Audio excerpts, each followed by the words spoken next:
This is Anime Out of Context, a comedy review podcast hosted by a weeb of the highest order, alongside a cynical man who knows nothing about anime. Our show features spoilers, explicit language, and poor fact-checking. Neither of our hosts are experts on any topic, and none of their opinions should be taken as fact. Thank you for listening, and enjoy.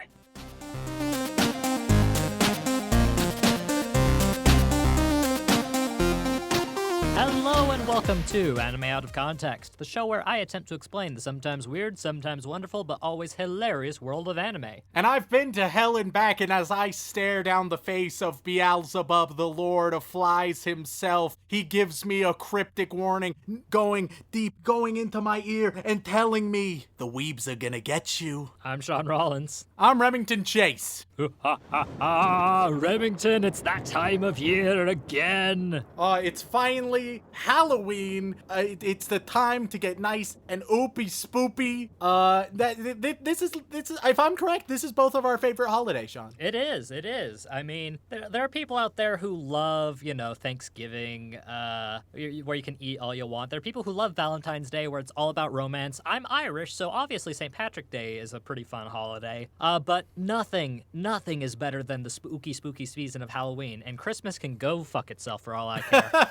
Anything that can help us pretend that we aren't living the miserable lives we actually are, you know? Exactly. That seals the deal for us. Yeah, and I will say I'm a bit of a hypocrite because as soon as Halloween is over, I'm probably going to start, getting in the holiday spirit. I think as long as Christmas doesn't fuck with Halloween, I'm fine with it. Yeah. October, if I see Christmas stuff, fuck you. After October, no. Christmas, it's fine. It's pleasant. Yeah, because, let's be honest, the best part about the Christmas holiday season, aside from presents and good food, is, you guessed it, thematically appropriate one-shot D&D games. Hell yeah. But of course. But, Sean, this podcast, it's not about thematically appropriate one-shot D&D games. That's for a totally different spin-off project. No, we're here to discuss anime. And, there's not a lot of horror, spooky, or even like mystery, thriller, any of those genres. There's not a lot of those genre of anime that we've covered on this podcast. But when we touch upon it, those are good days for me because those are some of my favorite genres out there. Oh, yes, absolutely. And we do a lot of horror if you think about it, Rem. Last week, for example, I gave you something truly horrible. Oh, I would rather forget all about that. You're not going to be able to, unfortunately, because look, man, I researched both that series and the sequel series, and oof. It's an oof. And who knows, maybe people want us to return to it. But for right now, I figured you deserve a treat, and we should actually get into some real, genuine horror. All right. Okay. I am excited. If you are bamboozling me, I'm going to be so fucking heartbroken because last week already messed me up. Now is not the time for boozle. Now is the time for spooks. Well, I do have some spooks in mind, Remington, because as you are well aware, I love horror almost as much as fucking anybody. Like, I struggle to think of people who love horror more than me. The only exceptions I can think of are possibly, like, John Carpenter. I mean, the man makes horror movies, so, like, I feel like that's a step above, but... Of course. I mean, you and I, Sean, we work seasonally at a haunted house. My girlfriend makes deluxe, like, crazy, insane costumes that are absolutely horrifying. We immerse ourselves into the holiday. Thoroughly, and especially since we can't do the haunted house this year because, pandemics fucking suck. I felt that today Truth. We needed an actual authentic horror experience. And today I'd like to talk to you about a little thing I like to call, mostly because it's called that, Corpse Party. Okay, yeah. Monster Mash, yeah. So Rem, what do you think Corpse Party is about? And if you're wondering what the Japanese version of the title, it is Corpse Party. Well, you see, Hotel Transylvania, real big hit, and it's decided to go overseas with an anime adaptation. So, Corpse Party is just the anime adaptation of Hotel Transylvania. Yes, had to bring Sean. fucking Adam Sandler into our podcast. Really? It's one of the better things that he's done, at least the first movie. Yeah. Have you actually seen the movie? Yes, first one, solid. And spectacularly done animation. Second one, good moments, falls apart towards the end. And everything else that they continued after that is god awful. Don't worry about it. Yeah, look, Mavis is adorable. I will give you that. She's the goth GF everyone wants. Let's be honest, because who doesn't want a goth GF? That being said, though, Remington, you're completely wrong as usual. Oh fuck. So Corpse Party is actually a series of survival horror games. What? Yep. It's a survival horror point-and-click game from 1996. Excuse me? Wait a minute. Okay. This leads to a very so there's two possibilities that you are throwing at me. Either there is an anime adaptation of just some 90s game, 90s survival horror game, or am I playing it? What the fuck is happening? Well, Remington, the Corpse Party game was one of the first really interesting RPG Maker games. You familiar with RPG Maker, Remington? Oh, yes, I am. Yeah. I've tinkered around with it as well. But back when RPG Maker first got released, fellas decided to make a horror game about it called Corpse Party, and it was very well received, very fun. I played it a bit myself a few years back when it got brought over to the States side on the PlayStation Portable, and had a lot of fun with it. It was delightfully spooky. It had a lot of interesting choices, as well as the fact that it was genuinely really creepy for being a rather pixelated RPG style game. All right, fair enough. And I thought that it would be a great idea to sit down and give this game a go, because, it's been a while since we've actually talked about anime games in general, and I figured it'd be a nice treat. But hold on. Oh, damn it. Oh, damn it, What? Remington. What? Remington. What? What's? Oh no! Don't you fucking! Oh fuck! This.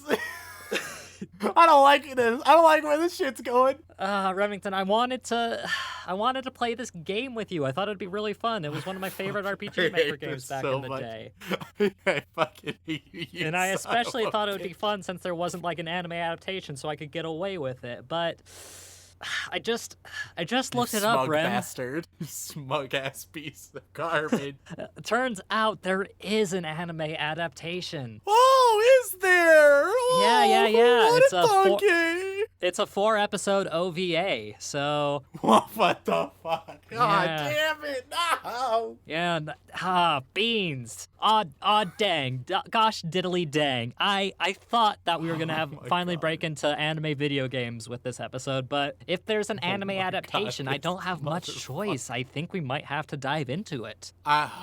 Well, here's some good news for you, Rem. It came out in... yeah. Oh, I see. I swear to God. So the anime Don't. adaptation is called Kopsupati Tortured Souls. And is an adaptation of the game, 4-episode OVA, and was released in now don't be too scared, Rem. Don't be too scared. fuck. It It's was the dark released in times, isn't it? 2013. Oh, the dark times. And it's an OVA, so that means it never made it to like TV. Oh God. Yeah, original video animation for those of you who don't know what an OVA is. It usually means it's like it was either too much for TV or it was specifically made to be a separate thing that you'd pick up or possibly see something in theaters. It just wasn't a televised thing. I hate this so much. So, unfortunately, looks like that's what we're going to have to do instead, Remington. I'm sorry. I had no way of knowing. Who could have possibly predicted? Oh no, Remington, you're gonna get something good. Oh wait, it couldn't possibly be a sham. Oh fuck you, Remington. Fuck you where it hurts. But hey, Remington, it's actually a really solid game, so I feel like the anime could be a very solid adaptation. I mean, all they really have to do is tell the story just with more animation than the game, right?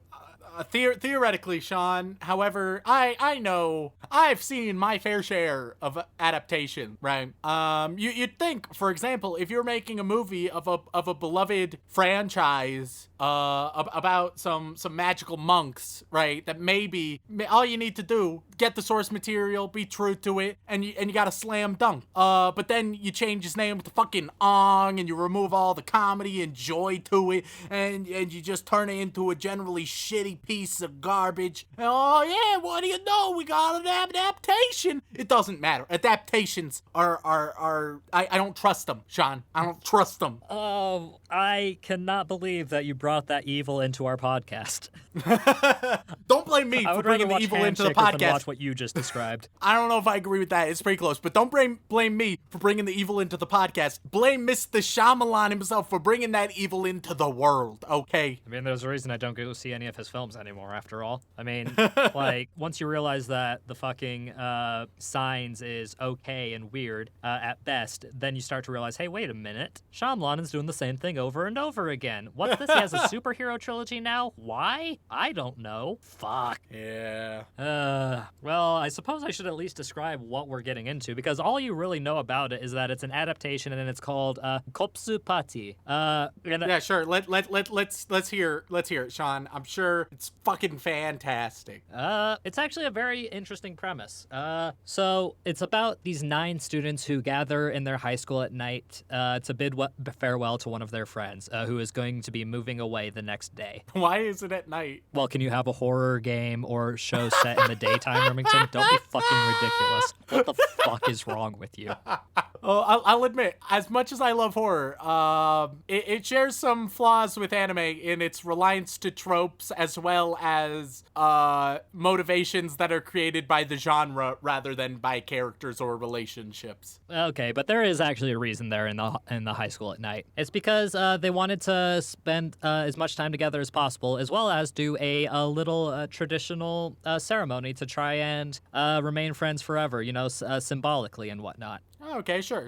Yeah. So what they do is they make these small paper charms shaped like dolls, and the idea is that they're supposed to each grab a piece of it, say a few words, and then everybody tears it at once, getting a piece of the paper, and it's like a little charm so that they can always remember each other by. You know? Oh, okay. Yeah, it's genuinely cute. Yeah. However, However, then El Chupacabra shows up, and it just El starts eating them one by Chupacabra. one. he's gonna come suck your goats. And that's only funny because that's actually what it does. Anyway. It is. But it's also just like a great out of context insult, just being like, hey, you can suck my goats for all I care. Yeah, you have to get the heavy southern drawl on it as well, or else it's not as good. Like, I know it is a requirement. Yeah, I know it's technically like a Latin America cryptid, but anytime you're gonna like really lay it in on thick, you gotta go to the southern, because not that southern folk are stupid. But let's just be said, it adds a bit of character, you know? and let's be honest, like that's about as south as either Sean or I can go before our accents start becoming less than authentic and just plain offensive. So Yep. that's We love you, South. When you're, reasonable and responsible. But at any rate, so after doing this ritual, they suddenly realized that the charm is actually deeply connected historically to the Heavenly Host Academy. Excuse me? Pardon? What? Yes, it's an elementary school that was destroyed years ago after a series of gruesome murders took place. Oh no, we really shouldn't. We shouldn't have divided up this voodoo doll that eerily looks like Samuel over there. We shouldn't have used that as our memento, guys. Yeah. Oh no, we shouldn't have divided up this pentagram amulet with crazy Latin written up on it. Maybe Yes, that wasn't the best thing. And the ruins of the school actually still rest underneath the high school that they are in, Kisaragi Academy. All right, so then they're just haunted by a bunch of children. Yes. They are then transported to a dark dimension where ghosts of all kinds are trying actively to get rid of them, and they must work together to escape the horrible situation they found themselves in. All right, okay. It does seem like an interesting premise. I like the plot. Oh yeah, no, I've played the game a couple of times and I've enjoyed myself every time I've played it. But this is not the game. No, it is not. No. We're going to be watching the 4-episode OVA. And All right. I'm just going to say this right now, Rem, before we get into it. If you are at all squeamish or, sensitive to any kind of content, don't watch this anime. Oh, okay. Because it's an OVA, which means they can get away with whatever the fuck they want. Wait, in it. hold up, Sean. What if me personally, Remington, what if I get squeamish and I... Remington, we watched I just can't. Hereditary together. Oh god, Hereditary's so bad, and yet everyone thinks it's the shit. All right, but this is Sean and I can rant about that. Who knows? Maybe That we'll might be a do bonus a pre-banter. Yeah, maybe we'll, just us hating on Hereditary. But this isn't about that. Is there anything else I need to know about Corpse Party, Sean? All you really need to know is that once they're transported there, a lot of them are separated, and they have to try and find each other, and it's a very strange, mysterious place. And if you're squeamish, don't watch this show. I'm not joking. Seriously, don't. But with that being said, Remington, let's get into the 4-episode OVA of Corpse Party: Tortured Souls. Man, I hope there's child murder.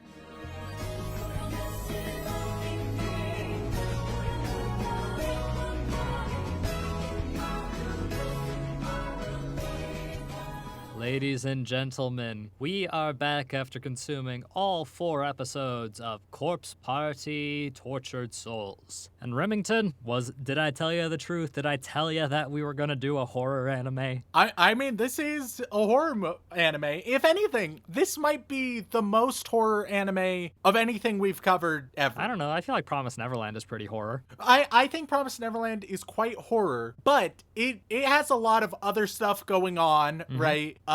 Where Corpse Party is very much just pure horror. So whereas Promised Neverland, you might really enjoy Promised Neverland even if you're not into horror. Corpse Party, you need to like horror, otherwise you will not like Corpse Party. Oh yeah, you'll figure out pretty quick if you'll like Corpse Party or not by watching the first episode, if I remember correctly. Yeah, because it takes a turn really quickly. Shall we just dive right into Absolutely, it, Sean? Remington. So, we open up everything and it's like, oh, wake up in a creepy school. What's going on? All right, quick rewind. And we rewind. Everyone's chilling in their school. And like as you said, they're doing like a farewell. They tear a little paper doll so they can be friends forever. And they were also telling like spooky candlelight stories. But then everything blacks out. No lights. And then they hear a spooky knock, just like in the story they were telling. Who is it? Oh, it's just the teacher and one of the guy's sisters. Ha ha ha ha, get got. It's your standard pseudo scare in horror. I mean, you gotta have at least one fake out, right, Remington? It's true, and that might be the only fake out they do through the entire thing. They're very upfront for the rest of it. No, this is not what you would call a subtle horror.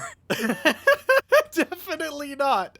No. So they do the friendship charm, and as soon as they do, there's an earthquake, the floor caves in, and we get back to the girl we saw in the intro, Naomi, or as they say, Naomi. So you got Naomi, and Naomi's like, oh man, what's going on? Oh no. Naomi is confused, but she quickly finds her friend Seiko, and Naomi and Seiko, they friends, right? There's some weird lesbian love thing going on. Look, you gotta have just a little bit, you know? Like, just a taste. Seiko is like, I'm so glad we can finally be alone, and then she motorboats Naomi, and then she asks for ass medicine. So that's how their dynamic is. Which I should mention, this is the second time that Naomi gets violated. Back when there was the blackout and knock in the normal school, one of the guys, I think it was Mochita, he in a very frightened way just groped the shit out of Naomi. It's not okay. This show is hornier than it should be. And I don't like it, because it's not super horny all the time, but it has moments where it's pretty fucking horny. It's reminiscent of like your mid-2000s slasher flicks in terms of horniness. At least in the slasher flicks, it's consensual. God damn, son. Not all the like time. It's just as Remington, stupid. be honest, it's not all the time. Normally it is, because they're just stupid teens decide, hey, let's go fuck in the woods, even though we just saw a newscast podcast about a man escaped from the asylum 2 blocks down. So it's stupid as fuck, but it's usually consensual, which anime has a much worse problem with. Nonetheless, they join up together, and they decide to rest. Very quickly. They decide to rest, like, almost immediately. While Naomi is resting, Seiko's like, oh, I lost my little paper from the friendship charm, so I'm gonna go abandon you and search for that. As soon as she does, spooky shit happens to both of them, right? Things get a little bit crazy. We have a sort of, like, almost sleep paralysis for Naomi. She's trapped and sees a bunch of terrible shit in front of her. Then, meanwhile, Seiko is, like, finding corpses and whatnot. They're both getting spooked. Yep. Seiko tries to return and come back. Naomi breaks out of her trance and is searching around. Eventually, they run into each other. And as they run into each other, Naomi is like, what the fuck? Why'd you leave me for so long? Oh my god, I could have died. Which a little bit over the top, but I guess there's an essence of rationality in there somewhere. I have to tell myself that because there's going to be a lot of moments like this. This moment, it's not super logical, but the vast majority of moments from here on out are less so. So I'm going to try and start from as high as possible here. Give it as much credit as I possibly can, you know? So Seiko is like, oh my god, and she runs away because she's just so overwhelmed. Naomi starts searching. Where could she possibly be? She searches in the bathrooms. She opens up a stall. What do you know? There's a Seiko on a noose, and it's like, oh god. Naomi's fucking useless here because Seiko is not dead. She is dying, but not dead. Naomi spends like a minute 30 doing next to nothing, and it's pretty fucking pathetic. That's a theme for Naomi, by the way. This is how the first episode ends. We don't see Naomi again till I think episode 3. Yep. Naomi doesn't do anything for episode 2. She's just, when we see her, it's not that she's done other stuff. No, she is like still right here doing nothing. She is real bad. She's useless. So then we get to the second episode. We start the second episode off by a little montage of people getting stabbed by kids with sharp scissors. That's how we started off. We meet a ghost named Neho. I don't know which one it is. Come on, Ram. It's not that hard. I'm gonna say Neho. All right. But it could be Neho. So Neho gives some warnings out. We meet the brother and sister pair, Mochida and Yuka. Mochida, that's too long. We're gonna call him Mocha. He's good old Mocha now. You could have just shortened it to Mochi, you know? No, he's Mocha now. I'm an American, goddammit. We go by American treats, not any foreign treats like mochi. We're going Mocha. You do realize that Mocha isn't exactly American either, right? Hey, fuck up. All right, so we get Mocha and Yuka, and they're chilling, and Yuka she's a middle school girl, but actually she's 5 years old. What are you trying to say, Rem? Are you saying that she's wise beyond her years and is a super genius of some kind? No, I'm saying she has advanced a few grades that she didn't deserve to. She's supposed to be a middle schooler. No, she's just past being a toddler. I'll be honest. Remington, it says right here that she's 14. What are you talking about? 14? Yep. Oh, I was gonna do her credit and say like, oh, maybe she's 12 or something. 14? No, Yep. fuck out of here with that shit. Oh yeah, she's 5'6" if I'm being generous. We also see a couple of other characters. We see Morishige, who he's dark and brooding, right? And he's also right now he's searching for his girlfriend, basically. Yep. We see Shinazaki and Kishinuma. I don't fucking know. Shin and Kish. Jesus Christ. Is this going to be it's like so what much happens easier when you to try follow. to shorten Japanese? So we got Shin and Kish. Which one is which? I think Kish the blonde dude? No. Yeah. No. Yes. Kish is the blonde dude. So Kish is just a coward. He doesn't want to be here. Very self-preservation. I am overemphasizing how much character he actually has, but what little character he has is that.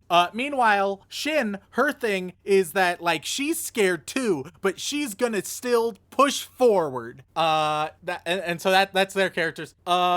We get some nice explanations from Naho, just explaining what's going on, how everyone, they can be in the same place but different places. There's closed spaces. Here are the rules to how this place works. Also, there's a process for the kids becoming evil, ghastly ghouls. It's called melanism, which doesn't feel like the best name. Admittedly, I get it. I get the Latin roots. I understand. Sure, it's getting darker. I get ya. That being said, may not have been the best term. May not have been the best. Are you saying that it doesn't evoke pictures of tropical beverages? Well, I mean, so, Shin, I think it's Shin, is when meeting Naho, the spooky ghost, is like, oh my god, I know who you are, I love your blog. Which is a weird moment. It's a weird moment to fangirl over a ghost as you're in elementary school hellscape. Well, you gotta latch on to the human side of things, Remington. I suppose so. So it's a bit too expository here with Naho explaining everything, but the general rules and structure are pretty decent. They need to appease for the 4 children and their spirits if they want to be free. All right, cool. You can very much tell, like, hey, it's a video game, because it's one of the very gamified things. Yep. But, hey, whatever. It's not the worst. It's some of the best gamifying things because it's not just, hey, we're in a video game. It's, hey, here are the rules, which is much more acceptable, actually. We then get more characters. There's so many characters, y'all. There's so many, and most of them get introduced in the second episode. So if you're getting a little bit overwhelmed, yeah. Well, don't worry, Rem. It's not like they're going to be in every episode for long. I mean, you're sort of correct. We then meet Suzumoto, or as I'll call her, Susie, and the sensei. And the sensei, the teacher, she's comes back to Susie, and Susie has made friends with a couple of the demon girls, one of which the top of their head is completely off, and the sensei's like, hey, Susie, the fuck? And Susie's like, no, it's fine, they're my friends, and maybe we stay here forever. As you do. Those millennials. Let's face it, look at the world today. Is this much worse? I don't know, man. So Sensei is like, nah, fuck that shit. You're out of your mind. And then the ghosts are like, yeah, you know what? Actually, let's just kill Susie. So even though Susie was the one that was friends with him, they yeet her out. They drag her face across the floorboards, and then smash her into the wall, and she just splatters. So, on a scale of 1 to Geiger, how are we talking? Oh no, like maybe a quarter of the way there. Half if we're feeling generous. Yeah. Pretty fucked up, but like not that fucked. Okay. So then we get back to more Shige. Now, it should be noted, Shige over here, the broody, I'm gonna call him, he's the 4chan dude, alright? He browses 4chan a ton. I'm going to explain that in a moment, but that's all you need to know about him. So Shige, he met up with Mocha and Yuka, right? The brother and sister duo. Yeah. And as soon as they met up, like you'd think, oh my god, finally, meeting our friends. Perfect. As soon as they meet up, they were like, all right, let's split up and look for the others. Because they're dumb motherfuckers. I cannot emphasize how stupid everybody in this show is. Like, they take stupid horror logic and stupid anime logic, they multiply the two for some of the stupidest characters I have ever seen in my goddamn life. What are you talking about, so Remington? we cut back. What are you talking about? These characters have made some very clear and logical decisions throughout. But of course, as I'm being chased by murderous kids, I finally meet my friends, which is the entire goal that I have right now, and I'm like, let's split up so we can find the rest of our friends. You dumb bitch. So Shige, he's on his own, and the reason why I'm confident that he's like very constant on 4chan all the time is because he's just browsing through all the pictures he has on his phone. He's been taking pictures of all the corpses, and he's just like, oh yeah, look at me, I'm an edgy cunt. This is almost his dialogue. He's reminiscing about how much of an edgy cunt he is for taking pictures of corpses. And he's looking at a big old blood splatter, and he's like, oh, this one's my favorite. Oh my god. He's getting like a half chub going on. Are you sure it's half? I'm pretty sure it's full at this point. He's at full mast. He is. Shige has never been this excited in his goddamn life. Yeah, like, I feel like fucking Hellraiser could learn a thing or two from Shige. So he gets a phone call, right? And what do you know? It's from his girlfriend, Susie. Susie is his girlfriend. And she's like, hey, don't look at me. And then she hangs up and he's like, what the fuck are you talking about? He looks at the blood splatter picture and it's a blood splatter of her. He can see like her hair or something or like her little accessory. I don't remember. It doesn't It was her matter. hairpins, but And, yeah. yeah, and he's like, oh my God. So this makes it so that he is now evil. You may wonder, wait, how does this make it so he's evil? I'm not going to explain it because Corpse Party doesn't explain it. He's evil now. Fuck you. No, it's the corruption of the environment, Remington. Oh, okay. Okay. Look, just because it was explained better in the game doesn't mean that this is a poor adaptation. It's pretty fucking rough, bro. We get back to Mocha and Yuka, right? They're looking around. Yuka, her thing this entire time has been she really needs to pee. Boy, oh boy, does she need to pee. I mean, yeah. So they're wandering around and they find this girl in all red, dark hair, very, very ring-like, right? And despite being told by Naho, hey, the children here, try not to interact with them. Just avoid that wherever possible. They're like, yeah, all right, let's follow this little girl because they're dumb motherfuckers. I don't Then know. I feel like, one of the I feel like it seems like she seems like a trustworthy little girl. Oh yeah, and I should add, Mocha, he trusts this little girl with his little sister, just explicitly because they wander from one building to the next as they're briefly outside. Yuka, she tells her brother like, hey, I really need to go outside, and he's like, all right, well, just I guess go over this fence. Don't go in the forest, but I guess pee wherever. And the demon girl is like, yeah, I'll come with you, and they're like, cool. And then Mocha, he's like, all right, I'm gonna go inside, but like if you need me, if you get murdered and cut up, just scream or something. I don't know. And then he leaves his little sister alone with the demon girl outside as he goes inside. This is what we're dealing with, y'all. Hey, this ain't just standard horror movie like, oh, don't go in the basement, you stupid motherfucker. This is, why are you leaving your sibling with a demon and abandoning them like that outside? Who knows? Hey, she's 14 years old. She's allowed to make her own decisions. She needs to be escorted by a demon girl to go pee. I don't know if that's true, brother.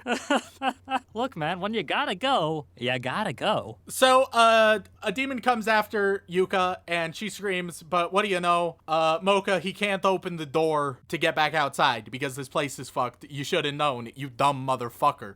Meanwhile, let's get back to Shin and Kish.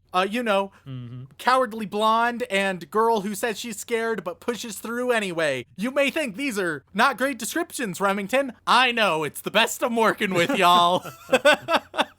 They didn't give me a lot here. I mean, Rem, they only had 4 episodes to cram everything in, so you got to make some cuts here and there. So, they essentially they see the killer from way back when. Killer turns into a doll. The doll starts saying he's sorry about stuff. They find a pouch. As they find a pouch, they find a demon kid that they fucked with earlier. They give the demon kid what was in the pouch, which was his tongue, and then he goes to heaven. Yeah, no, that makes sense to me. That sums it up. All he needed was his tongue to go to heaven, which they found immediately. There we go, bada bing, bada boom. Yep. Hell yeah. It's almost like it was a game thing, and it actually took a bit of effort to actually find and some logic and puzzle solving, but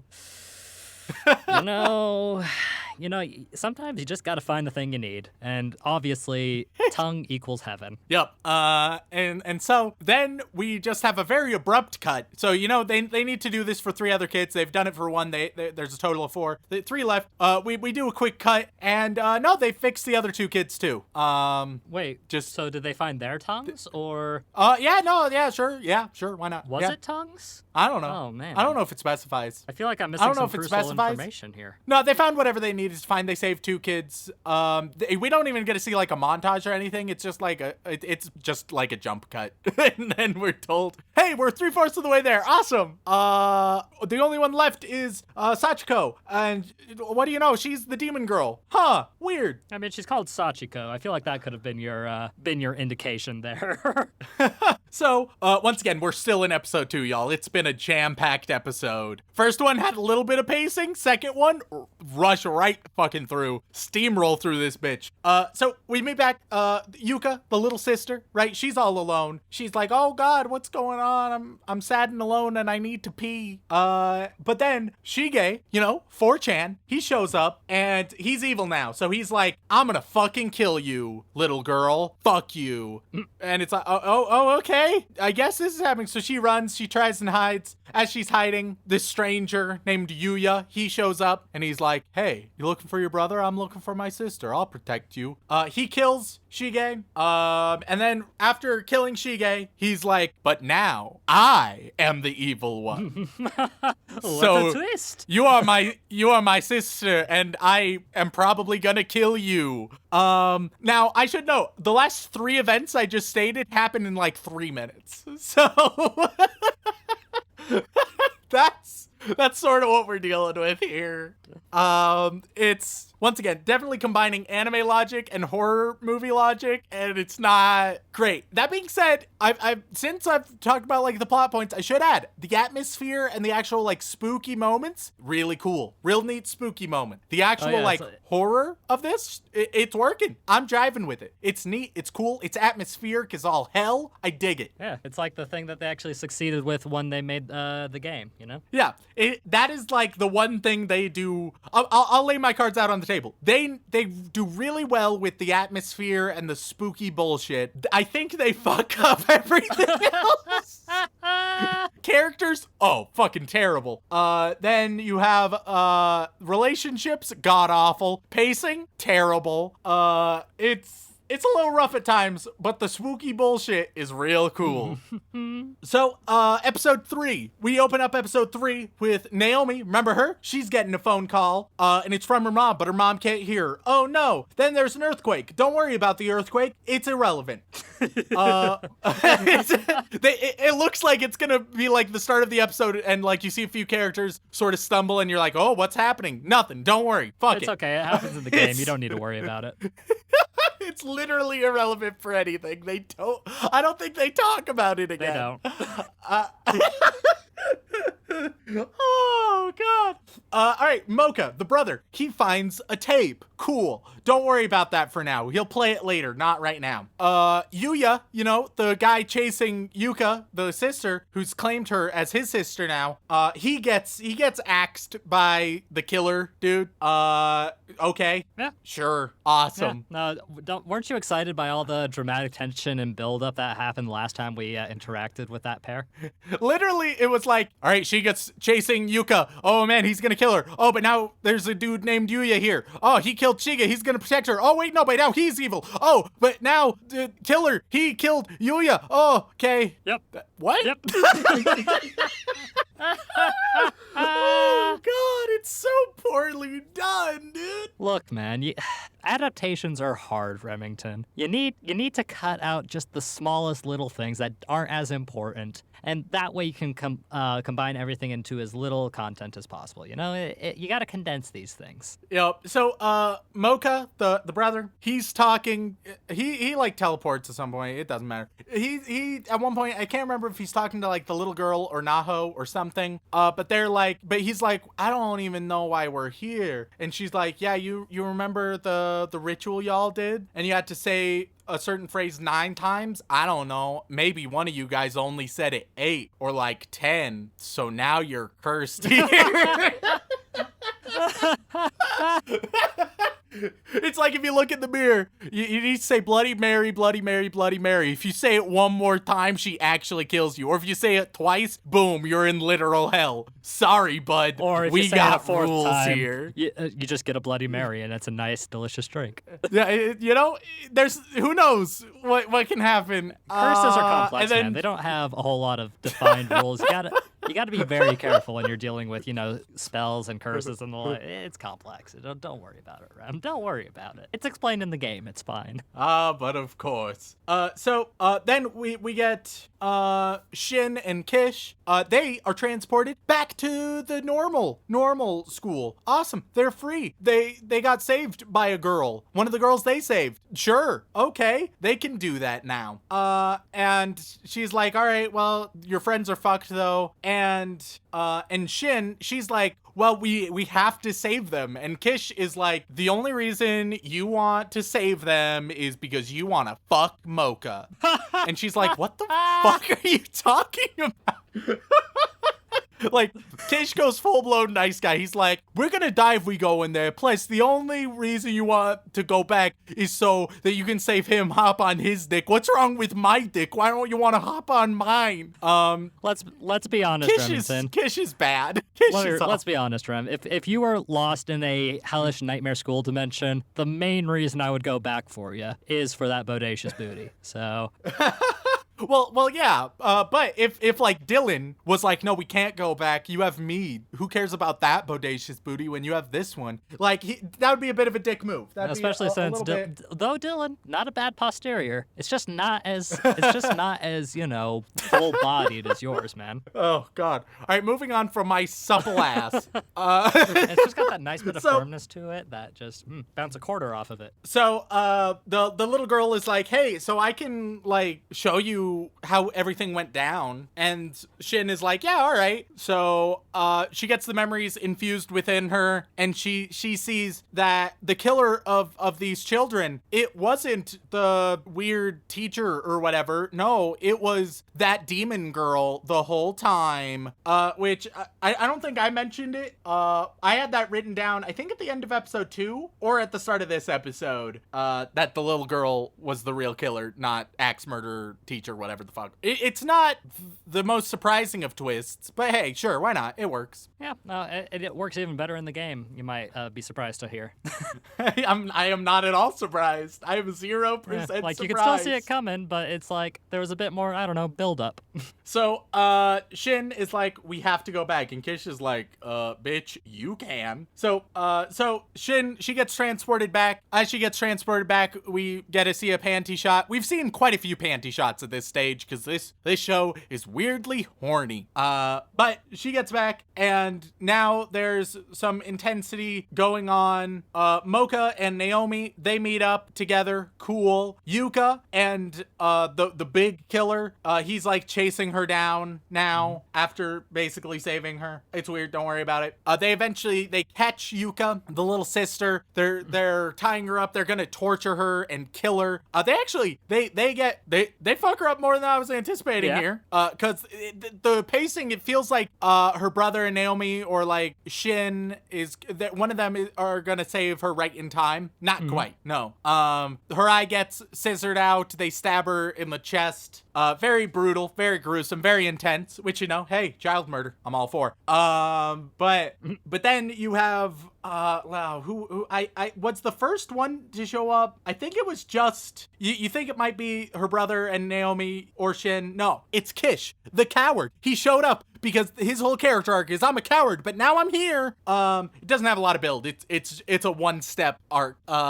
It's very, very straightforward. He shows up and he's there to save her, and he does, but oh man, he gets killed too. He gets killed. That's fucked up. In a Mocha, particularly brutal way, I would say. Oh yeah, like his internals get all scissored out of him. Oh yeah. It's rough.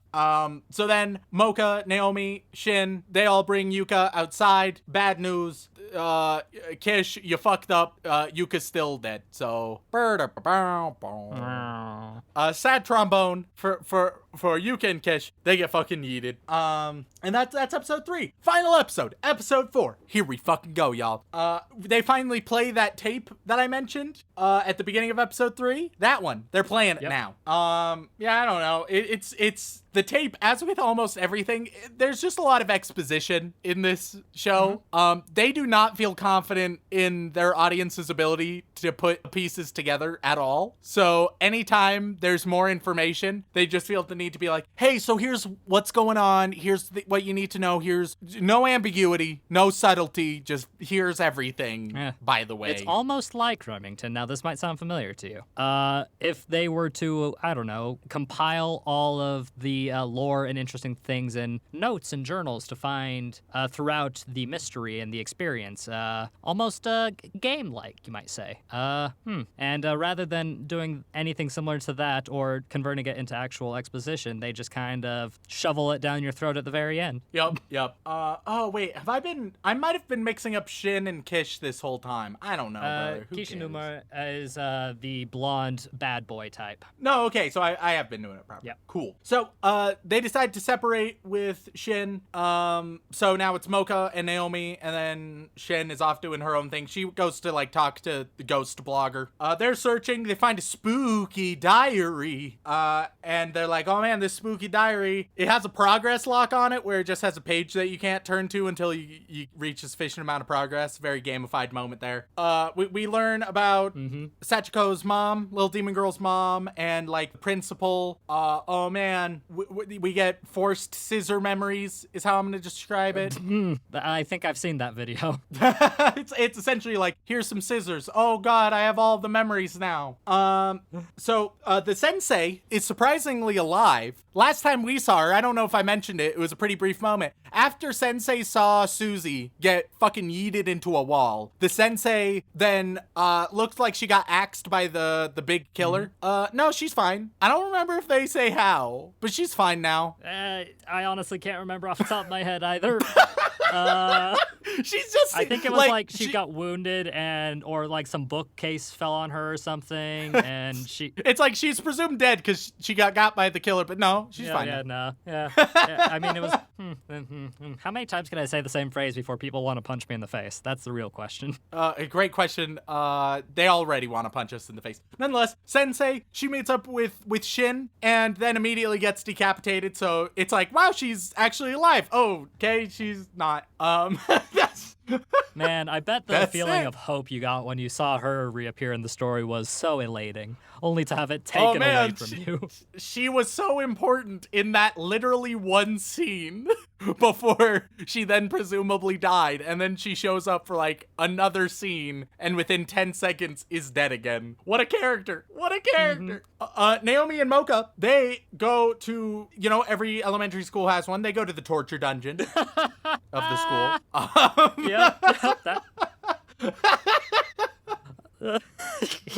If you've never been to your elementary school's torture dungeon, you weren't one of the cool kids. Yeah, it might be an American thing. We gotta be careful with that, I know the game's set in Japan, but let's be honest. If any school's gonna have a torture dungeon.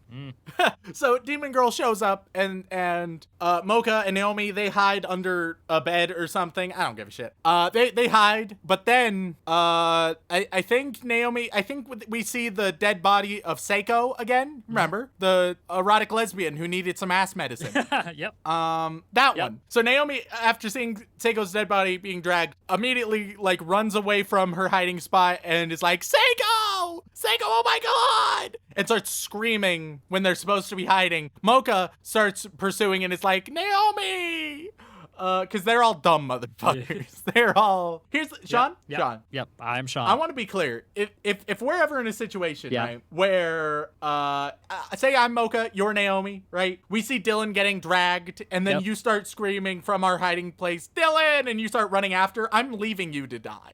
I'm not... At that point, you've chosen death yourself. I'm not... What more can I do? Well, we had a plan and you fucked it. And I don't have a supple ass to make it worthwhile.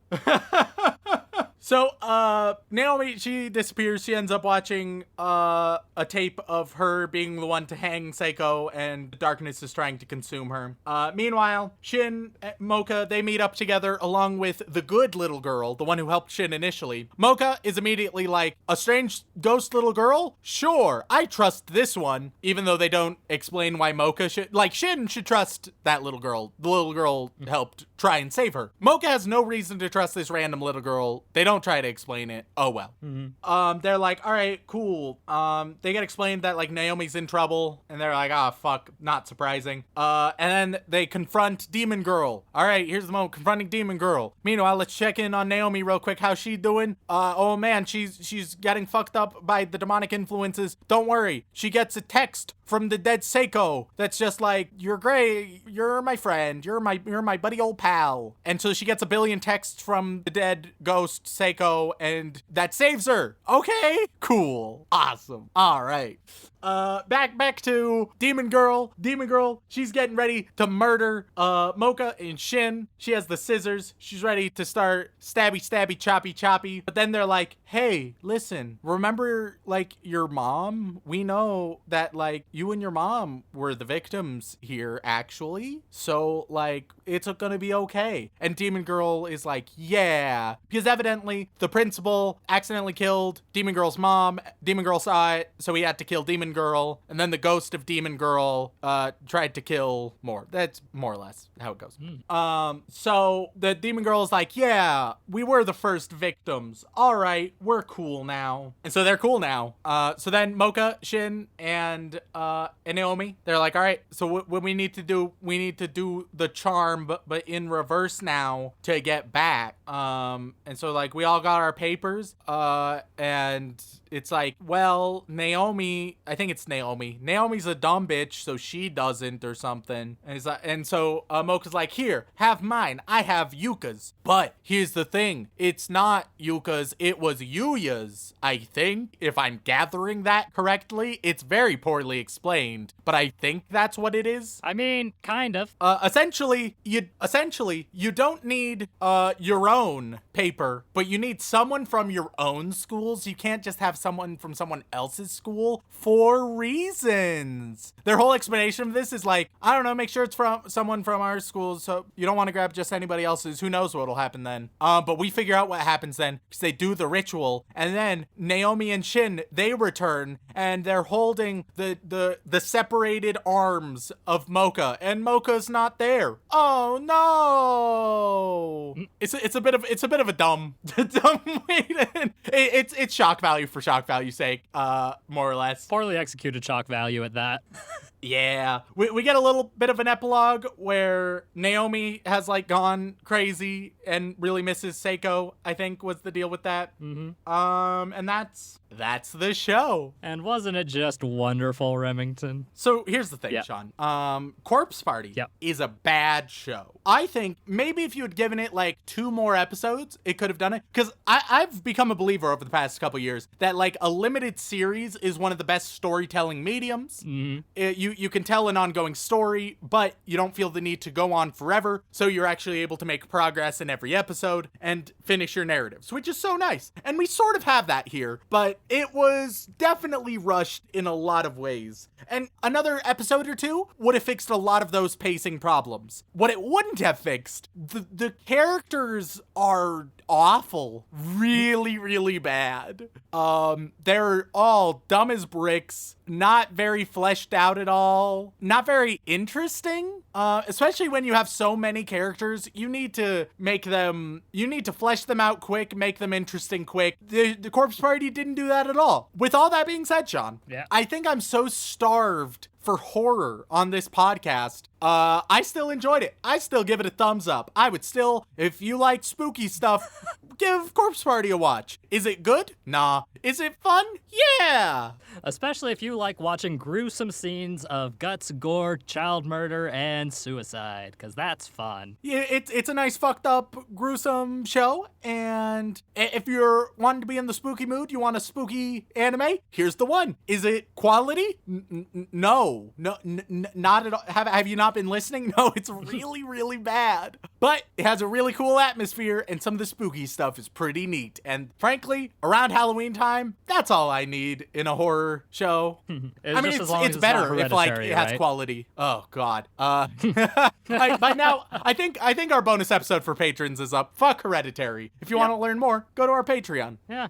No, did a whole bonus episode explaining why we have problems with it. But Remington, I'm glad that you at least got some enjoyment out of it. I will say this: the game way better. Like I would assume like so. one, because it takes time to complete, right? And it's formatted in such a way that you're having a good time while playing it, and the creepy atmosphere is still there. Let's have a little bit of perspective for you, Rem. If you had to guess on Mal, how high of a rank do you think Corpse Party has? Ooh, see, okay. I'm gonna factor in a few things here. All right. Right. First, it's an OVA, which weirdly, I think, on average, will increase its rating because you need to search it out more, right? And so if you search it out, you're more likely to be interested. That being said, it's only 4 episodes to complete. You've told me that Mal weighs things depending on, like, completion percentage, basically. Mm-hmm. Yeah, if a user has completed the show, their vote is going to have a bit of a heavier weight as opposed to somebody who started it and dropped it. So it's easier to finish this one and still dislike it because it's shorter, right? So, but it also feels like something that might have a cult following because of the game. I'm going to say 7 point, I think it's going to be lower 7, so I'm going to say like 7.25. 7.25, that's not a bad guess, Remington. Because Corpse Party, or, not gonna... Yeah, go pronounce it. Let's hear it, Sean. Okay, I don't know... Because the original Japanese title is Corpse Party, so they decided to do a full translation for this one, for the OVA. Bogya Kutsareta Tamashi no Jukyo. Fucking nailed it. Yeah, hopefully. Jesus Christ, I'm never going to be a VTuber at this rate. Let's see. Has a MAL score with 150,000 users rating of 6.64. Oh, man, that's very low for MAL. Yeah. No, Corpse Party is a love it or hate it type of thing, because of, one, it's poor quality, and 2, it nasty. It is super nasty.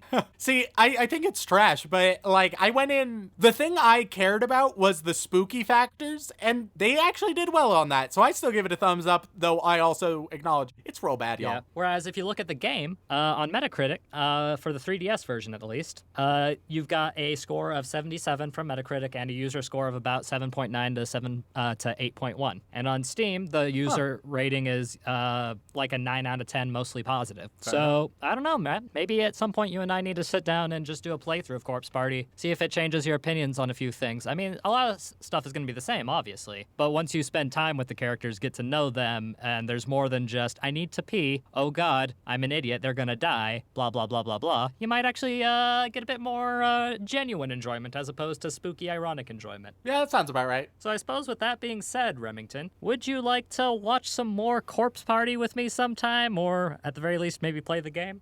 You know what? I'd probably be willing to play a game at some point. Who knows? When I become a burgeoning Twitch thought.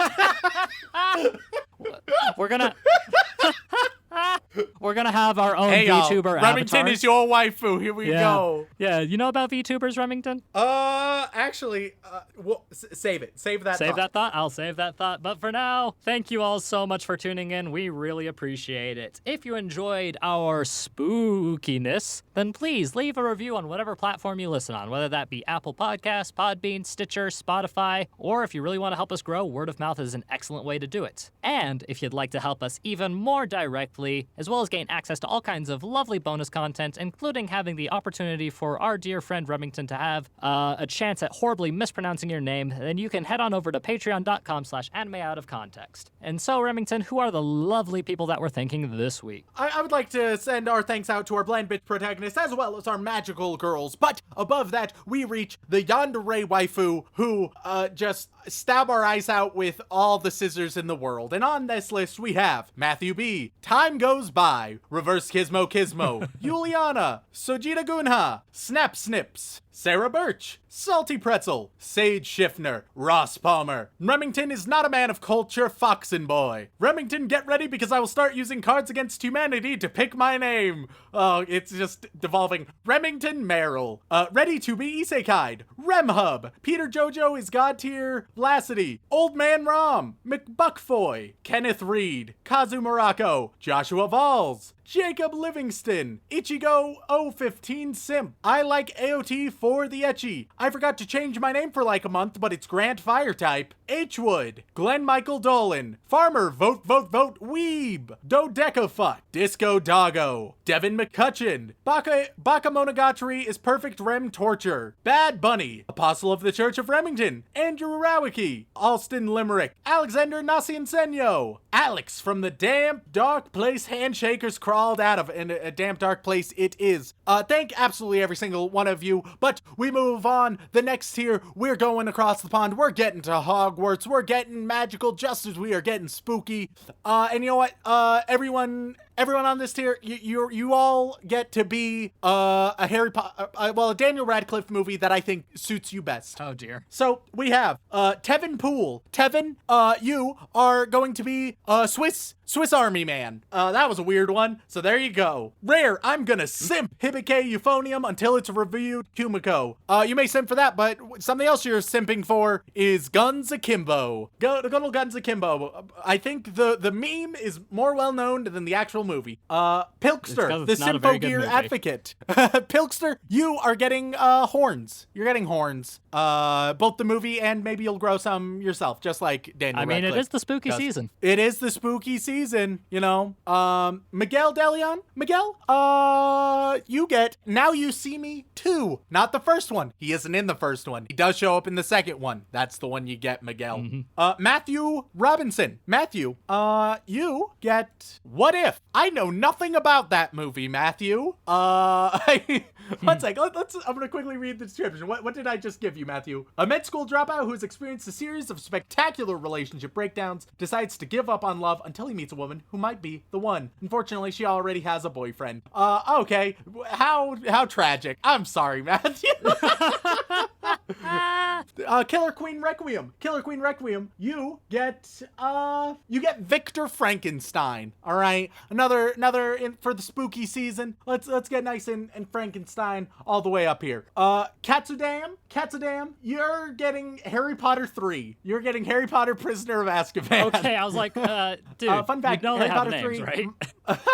Harry Potter 3 is my least favorite Harry Potter. Really? Yeah. I as a kid, I fucking hated it. Huh. That's arguably that's where a lot of it started to get good, a little bit more mature. Yeah, I just didn't like it, that specific movie as a child. Frack me, Mr. Peanut Butter. And you know what? Frack you get The Woman in Black. I hear that's actually a pretty solid movie. I've not seen it. I'm completely unfamiliar. I'm vaguely familiar. I could just be talking out my ass, though. I could be thinking of some completely other black-based movie.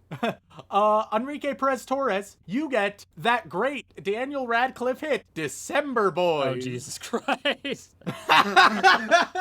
It's apparently about 4 teenage orphans in the Australian outback, so that's December Boys. Oh, wait, does Daniel Radcliffe do an Australian accent in it, then? I have no idea. I kind of want that, but at the same time, I worry for him. I have not so much as heard of December Boys, but it's now my favorite Daniel Radcliffe movie. All right, then. December Boys is my favorite anime.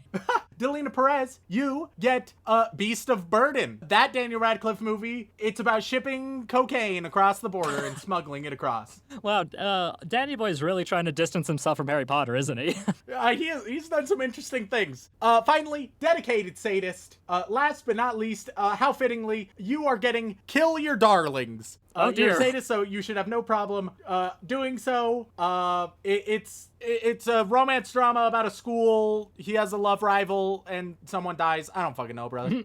It's a weird one. So there we go. But there's a tier above. We're getting to the tippy top of the mountain, going to the White House, going to the Disney Channel, going to the Stefano Musco Corey in the house tier. On this tier, we start things, everyone here, because of the great Corpse Party, everyone is getting a Dumb Way to Die. Specifically, a Dumb Way to Die from the Australian Metro train ad from years and years ago. You all know the one. Hey, that wasn't that long ago, was it? It was a while ago. It might have been like 20. I'm gonna go all out. I'm gonna say like 2014. 2014. 2012. Oh wow, that's an. Oof. Oh man, it's so far back. Yeah. So ages ago, fucking ancient. But everyone's getting one. So we start off with the touchy diplomat. Touchy Diplomat, all lowercase in case there's any confusion.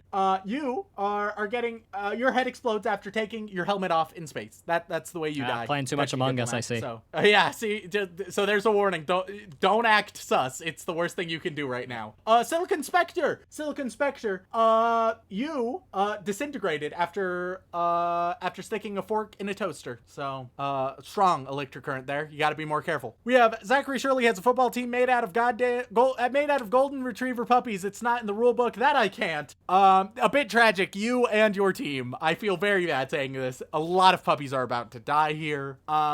You all. What's the quickest, least painful way? Okay. You all die from donating all of your kidneys so that many other puppies and I guess another person can live. So it's an altruistic way of dying. Is that one of them? Oh yeah. Oh. Just donating both your kidneys. Ways. Touchy Diplomat with a capital T this time. Still hasn't been explained to us, by the way. But hey, fuck it.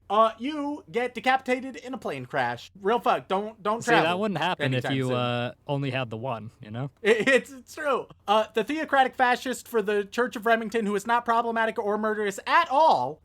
You know what you're getting? You die. You go up in flames after you set your hair on fire. So it's happened to the best of us. My luscious locks have been set ablaze, just spontaneously combusted many times. Sean has told me not to use gasoline in my shampoo. I don't listen. I think it adds a nice shine. I know you like the smell, man, but there are better ways to get that smell. We have Amoto Ahigao Uwu, Waluigi for life. Oh, whoa. And you and Waluigi, the way y'all die is a blood loss after having your entire lower half eaten by piranhas. Oh, Jesus Christ, that's harsh. I know. Last but not least, we have the Almighty Sinner. And we're doing the dumb ways to die. Almighty Sinner. You get run over by a train. Yeah. Of course. It's a Metro Yeah. ad. What the fuck did you expect? You gotta stand behind the yellow line. You dig? So once again, thank you guys. If you'd like to contact us, whether it's for a question, comment, feedback, or recommendation, you can either tweet us at AnimeConPod on Twitter, where you can also see what I got for Sean for his birthday a few weeks ago. It's magnificent. Or you can send an email over onto animeoutofcontext@gmail.com. I'm gonna disregard that statement. And before we end, I just want a to point good out gift. something to you, Rem. Did you know that all the Dumb Ways to Die's characters have names? I found that out as I looked at it. Okay. That'll be something to explore in the future. But once again, guys, thank you all so much for tuning in. Don't forget to love each other. We love you guys. And as always, don't fuck your sister.